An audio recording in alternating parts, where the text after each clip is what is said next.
The iPhone 12 and 12 Pro Max were just announced today. Has Apple really created another fantastic iPhone? What are the prices? What are our options? And is this thing going to be amazing? Let's find out. I'll slam the light. What's up, everyone? I'm the Everyday Dad. If I can figure it out, you can figure it out. So Apple like 10 seconds ago, we just finished watching the iPhone 12 event with the HomePod Mini. I am very excited by what they announced. Some of the things are really just fantastic stuff. So what we're gonna do today, let's go through the options. Let's talk about some of the technology that's gonna be on display here. And let's get excited. Like this was some pretty crazy stuff. So let's start off with the 12. So they did announce the 12 Pro and the 12 line. And the iPhone 12, it comes in the regular size, but it looks like they're also gonna have a mini. And this thing, the thing that makes me so excited is my favorite, like I still have an iPhone 4S that I hold on to because it was like my favorite iPhone design. And as you can see from right here, the iPhone is back to that those sharper edges. We no longer have to deal with the angled stuff, and it looks like it's gonna be in some beautiful, beautiful colors. So let's see what they've got on here. The A14 Bionic 5G. Look, I mean, honestly, I live in a very rural town. 5G is not gonna do much for me, but that A14 Bionic, I cannot wait. It's still supposed to be in the iPad Air, right? Hopefully we'll be able to buy the iPad Air here pretty soon. So it looks like the iPhone 12 pre-order will start this Friday on October 16th, and it will ship the week after that. The iPhone 12 mini pre-order will start on November 6th. Looks like it's gonna be $699. Looks like a fantastic, they're saying it's 11% thinner, 15% smaller, 16% lighter. Mini, I mean, the mini looks great. You all know that I love small cell phones. It's gonna be tough. It's gonna be tough. I've really enjoyed the iPhone 11, and I really enjoy the SE. I'll probably have to, as a tech YouTuber, I'm gonna buy both. But which one will be my main phone? Let's find out. I don't know yet. But the cool thing is they've made the screen a little bit bigger on all of the phones. They're keeping with the Super Retina, the XDR display that we see on the highest end monitors, like the iPad Pro, that gigantic monitor that they sell with the Mac Pro. It looks fantastic. Again, 5G. Ceramic shield, they worked with Corning to get like a new type of glass for the front face of the phone itself. That's nuts. We were talking about this like last week with the Apple Watch, which you can see my sweet tan line here. It's got sapphire glass for the higher end models, and this is ceramic shield.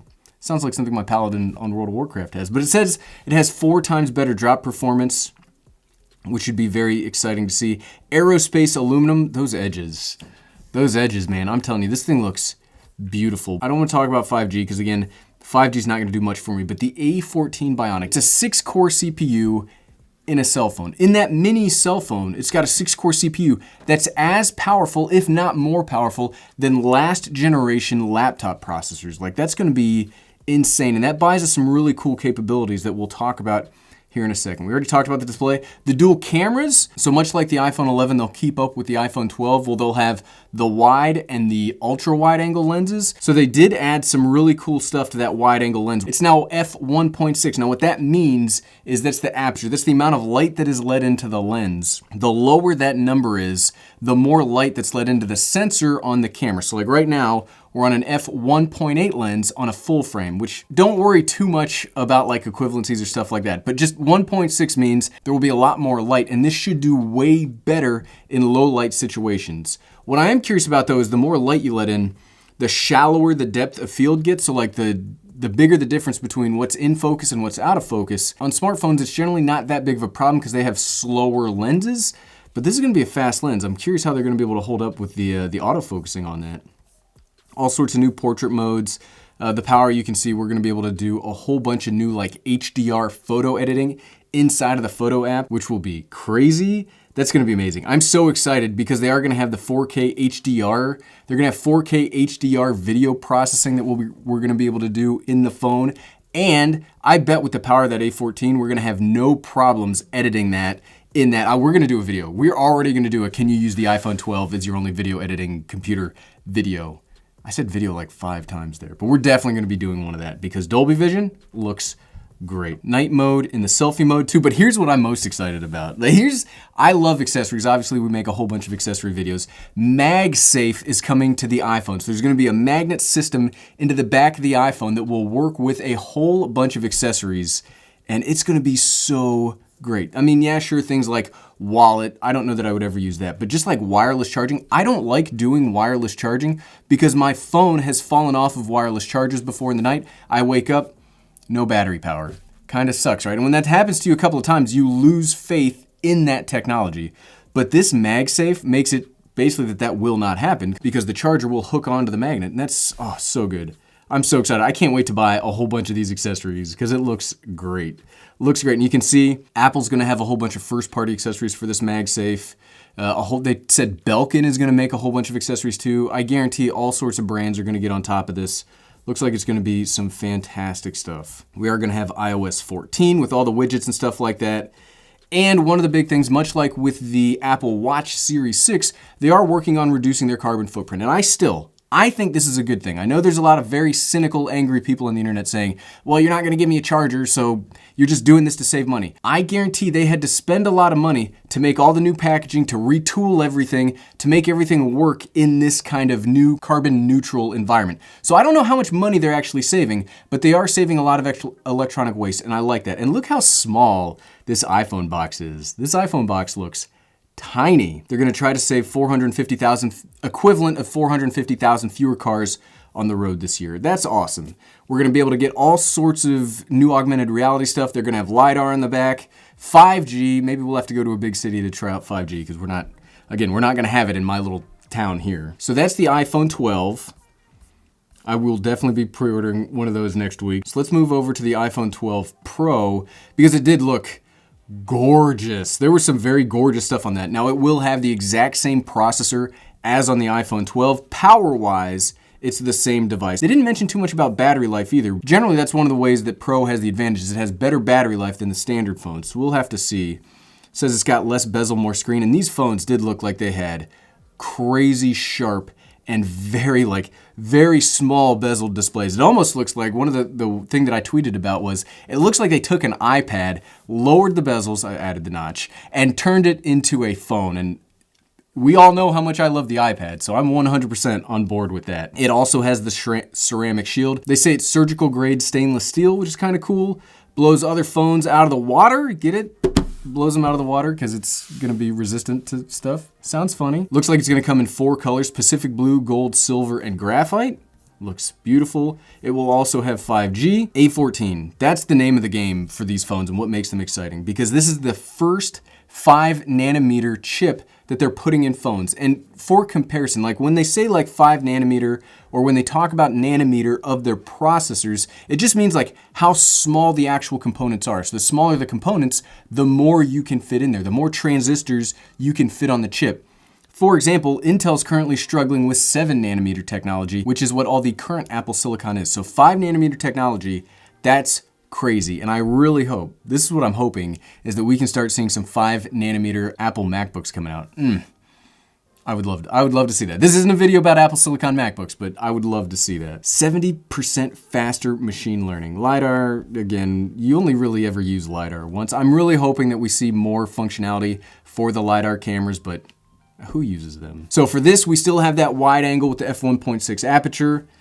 There was another, where was the other one? They do have a main like wide camera on here that has a bigger sensor, which actually has, so my favorite camera, actually these two cameras here, have what's called optical image stabilization, where the sensor moves around a little bit inside of the body of the camera, and that takes the shake out if you're doing stuff handheld. Well, this is what the new on the Pro Max, they're gonna do the same thing there with their bigger sensor. They're gonna shift it around so that you can take out, so you can make the stabilization much better. That's cool with video, and then for portraits or photos, if you're doing that, it lets you get a slower shutter speed so you can let more light in without introducing a lot of motion blur, which is bad when you're taking photos, obviously, which means even better low light performance, which is crazy. That stuff is crazy. There will be a telephoto lens. So for spoiler alerts, if you're not a camera nerd, 50mm is considered a standard focal length. It's just roughly what the human eye sees. So it's not really telephoto. 65mm, it's tighter than 50, but it's not really telephoto either. But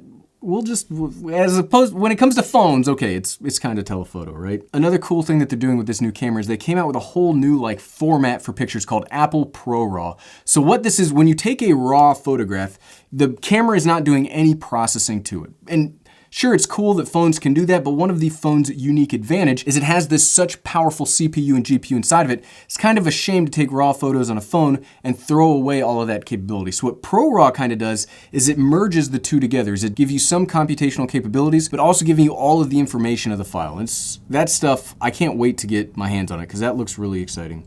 We already talked about the Dolby Vision, so I'm not going to talk about it too much other than the Pro line of cameras will be doing 10-bit video. Now, again, we're kind of talking camera nerd talk right now. So right now I'm recording in 10-bit on my Sony a7S III for one reason. You see this background?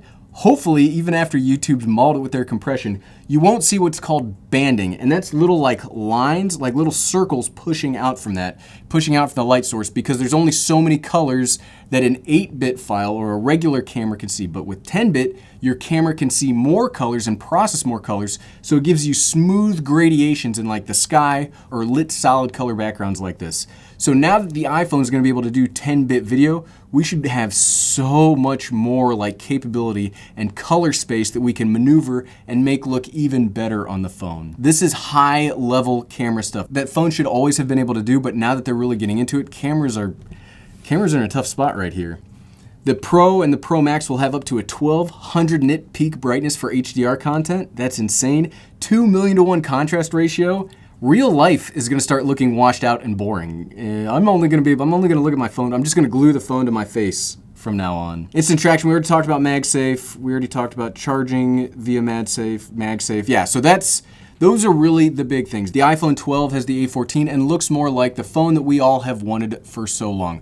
The Pro and the Pro Max take that same design, make it really sleek, make it hopefully have better battery life, and have some fantastic camera potential in a phone that you have in your pocket. And the price for all of these, we'll finish up with the price for all of these. So it looks like the 12 Pro will start out at $999. The iPhone 12 will start off at $699, and then it will push everything else down. So the iPhone 11 will be $599, and the iPhone XR, which I still have my iPhone XR here, will be $499, with the SE staying at $399. And that's a pretty good, I think that is a good system. I think that is a fantastic family of cell phones. But what would you like to see? Obviously, I'm going to pre-order these and we're going to start talking about them. What would you like to see out of this content? Leave me a comment below and we'll get to work as soon as possible. Thanks for watching.